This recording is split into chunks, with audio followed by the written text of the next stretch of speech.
Tonight, a victim of road rage is talking only to us about how grateful he is to the police. Dramatic body cam video shows what happened after another driver fired shots at that man's moving car. Now, it happened in the area of 13th Avenue and 26th Street in Greeley. Police chased the suspect to 37th and Marigold in Evans. There was a standoff, and the gunman took his own life. Our Dylan Thomas has the story only on 4. And Dylan, all these weeks later, the incident still haunts the victim. Kathy, especially now that he's seen that body camera video of that officer being shot at more than 55 times by a man described as a known gang member in the area. 20-year-old Luis Ibuado's car still has the bullet hole in it from that first shot that was fired that night. He tells us he can't imagine what it was like to be that officer who was on the other end of a semi-automatic rifle. Just, hearing bullet after bullet, going to him.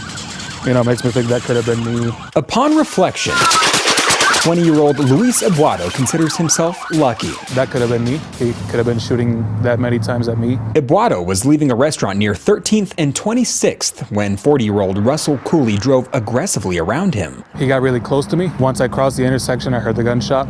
Didn't know if it actually hit me or not. He called Greeley police, who responded and pointed out his bumper was hit. Checked it out, saw the little pinhole by the plate.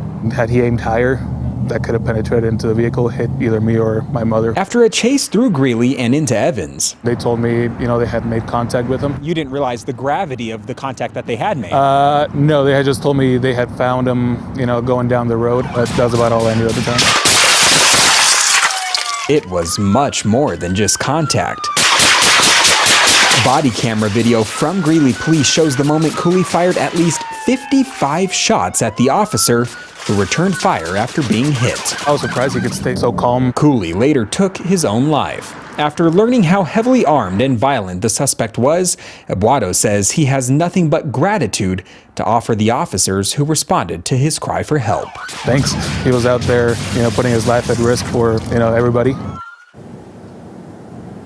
Now, the coroner's report suggested that suspect's methamphetamine level was so high that it was those levels are often associated with people who are, quote, irrational and violent in their behaviors, end quote.